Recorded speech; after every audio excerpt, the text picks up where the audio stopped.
Cada mañana, mientras la ciudad despertaba lentamente entre luces intermitentes y pasos apresurados, un anciano se sentaba junto a una columna desgastada en el andén 3 de la estación de metro.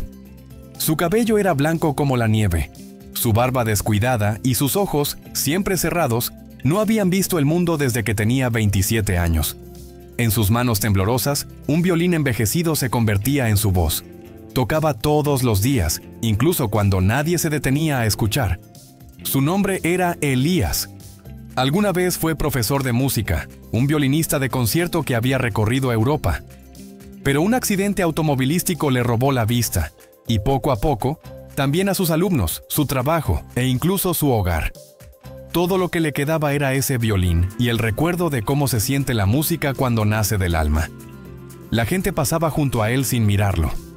Algunos bajaban el volumen de sus auriculares, intentando silenciar la culpa de no dejar una moneda. Otros fingían buscar en sus bolsillos hasta que estaban lo suficientemente lejos.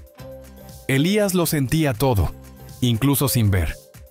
Podía percibir los pasos apresurados, el aroma de la indiferencia, el ritmo implacable de aquellos que ya no tenían tiempo para la belleza. Pero todo cambió un martes nublado.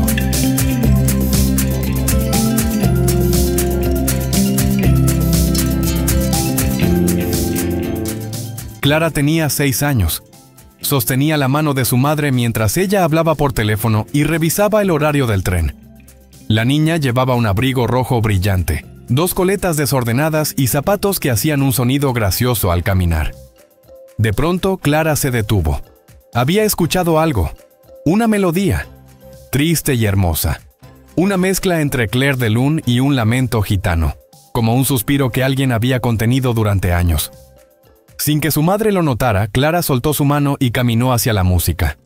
Se sentó con las piernas cruzadas sobre el suelo frío, con la mirada fija en el anciano, y simplemente escuchó. Elías notó su presencia de inmediato, pequeña, cálida y quieta. No era como los pasos apurados a los que estaba acostumbrado. Sintió algo diferente.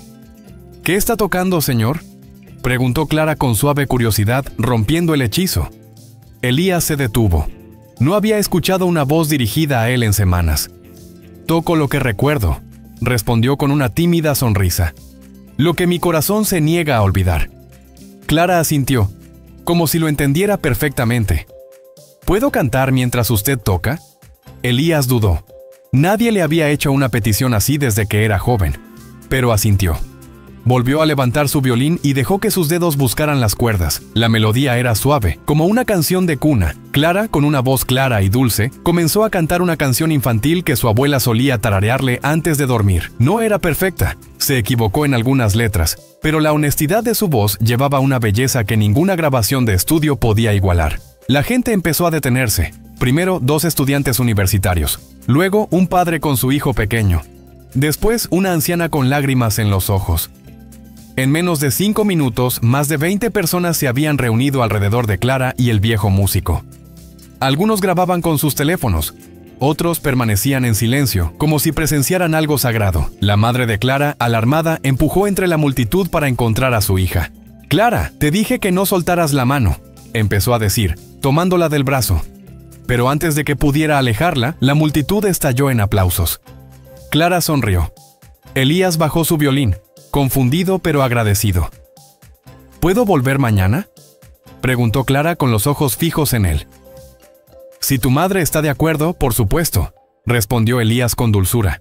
Su madre, aún atónita, dudó. Pero algo en aquel momento la conmovió.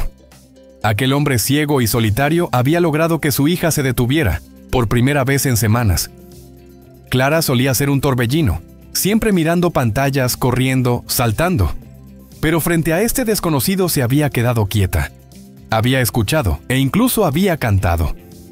«Iremos», dijo finalmente su madre. «Pero solo por un ratito, ¿de acuerdo?». Y así comenzó una rutina inesperada. Cada mañana antes de ir a la escuela, Clara y su madre se detenían en la estación. Elías ya estaba allí, afinando su violín. Tocaban y cantaban juntos. A veces eran canciones infantiles, otras veces piezas clásicas que Clara comenzó a memorizar. Los pasajeros empezaron a llegar más temprano solo para escucharlos.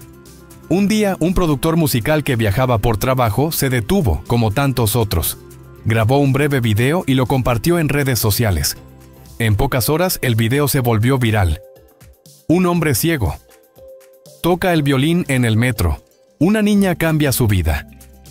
En menos de 48 horas, invitaron a Elías a presentarse en una gala benéfica en el Teatro Real. Le ofrecieron un violín nuevo. Él lo rechazó. «Este guarda mi historia», dijo. «Me ha escuchado llorar». Esa noche, Elías y Clara actuaron juntos frente a cientos de personas. Clara llevaba el mismo abrigo rojo. Elías no podía ver al público, pero podía sentirlo. Y por primera vez en muchos años, no se sintió solo. Se sintió parte de algo. Cuando terminaron, el silencio fue tan profundo que dolía. Luego todo el teatro se puso de pie para aplaudir. Las donaciones recaudadas esa noche permitieron a Elías alquilar una pequeña habitación en un vecindario tranquilo. Con la ayuda de voluntarios, se creó un programa gratuito de música para niños desfavorecidos, liderado por sus antiguos alumnos, aquellos que alguna vez pensaron que él se había perdido para siempre. Y Clara siguió cantando, a veces desafinada, a veces no, pero siempre desde el corazón. Años después, cuando recibió una beca para estudiar música en Viena, lo primero que hizo fue volver al andén 3. Su abrigo rojo ya le quedaba pequeño y tocó junto a un joven que recién comenzaba su viaje con una guitarra. Lo hizo para recordar, para devolver lo que una vez le fue dado. Elías ya no estaba. Falleció una mañana de primavera, con el violín entre los brazos, pero dejó algo eterno, la prueba de que un solo momento de atención, compasión y presencia puede cambiar una vida para siempre, porque a veces lo que transforma el mundo no es una multitud, sino una niña pequeña que decide detenerse y escuchar.